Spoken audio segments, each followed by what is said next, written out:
All right, let's get into it. Today, we're going to dig into a really fascinating evolution in feminist thought. It's a concept called dignity feminism, and it comes from the German source text MOSAIC des Feminismus. And that really is the core question here, isn't it? I mean, is feminism something set in stone, or is it a living, breathing idea that has to change with the times? Well, the framework we're looking at today, dignity feminism, has a pretty compelling answer to that. So, what exactly is this new blueprint?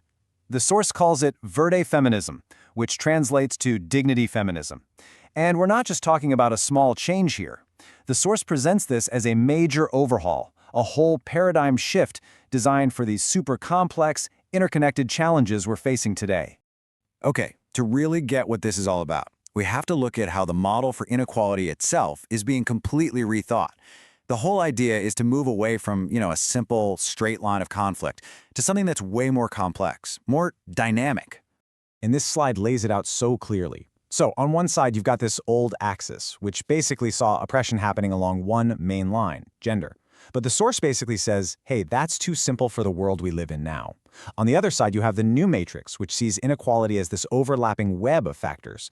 And that powerful idea has a name you've probably heard before. Yep, that name is intersectionality.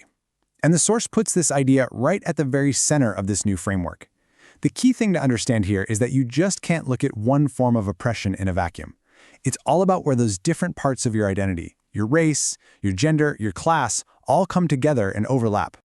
Okay, so if intersectionality is the how, the tool for analysis, then verde, which means dignity, is the what. It's the central idea, the absolute core principle that holds this whole thing together. But what does that really mean here? And we're not just talking about dignity in some vague philosophical sense. No, the source is really specific here. It calls it a hard political obligation.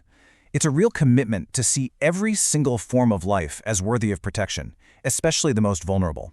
So the question isn't who are you first, it's where are you vulnerable?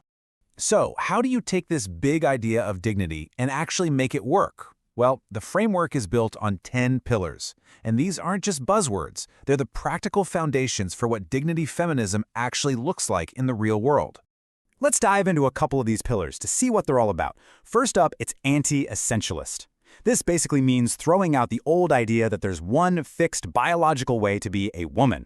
The idea is that woman isn't just a biological box to tick. It's more of a political alliance, right? A term of solidarity against being excluded, which naturally makes space for trans and queer identities. Then there's this one, being care conscious. Now this goes way beyond just saying housework is work. It's a deep critique of our entire economic system, which is built on what the source calls the economy of the unseen. I mean, think about it.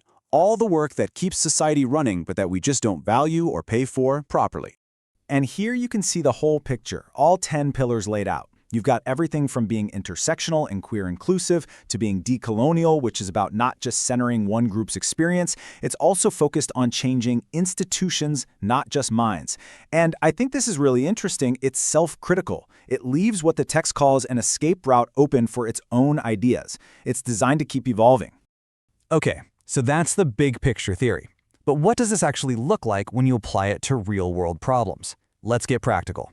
Let's take the issue of abortion, for example. So instead of getting stuck in just a moral debate, this framework shifts the focus to something else entirely, reproductive justice.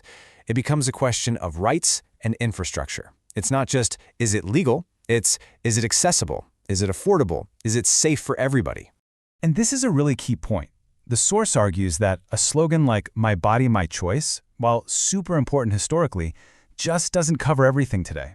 Because what good is a choice if you can't actually access it? True freedom, it argues, isn't just having the right on paper. It's having the actual resources to use it. And that idea, focusing on the material reality, brings us right back to the economy.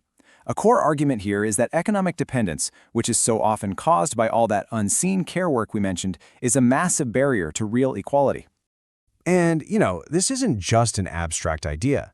The source points to some pretty stark numbers to back this up. Across the EU in 2023, the average gender pay gap was 12%. And if you zoom in on Germany, that gap was even bigger, over 17%. So the crucial argument here is that you can't lean in your way out of this one. It's a structural problem. It's baked into our institutions, our tax laws, our family policies, and it demands systemic change. And wow, this slide really ties everything we've talked about together. You've got the theory over on the left, that shift from the axis to the matrix. In the middle, that core principle, human dignity, focused on real vulnerability. And on the right, the real-world applications we just talked about, reproductive justice, valuing care work, and tackling that gender pay gap. It's the whole framework in one shot. Okay, so we've covered a lot. What's the big takeaway here? What's the one thing you should really remember from all this? This quote from the source just nails it, I think. It's about shifting the focus. Instead of starting with who belongs to our group, it starts with who is vulnerable and needs protection. It's a subtle change, but it means everything.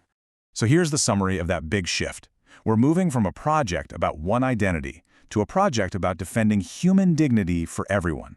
From looking at one line of oppression to seeing the whole complex matrix. From just focusing on symbols to demanding real, material change. And from a simple idea of autonomy to a much bigger fight for justice and access for all.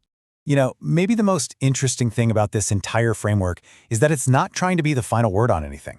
The source is really clear. This isn't a dogma. It's a toolkit, an invitation to keep the conversation going, to keep analyzing and getting smarter about the world around us. Which, of course, leaves us with a pretty big question to think about. If our ideas about justice are always changing, what are the questions we're not even thinking to ask yet? What will this conversation look like in another 50 years?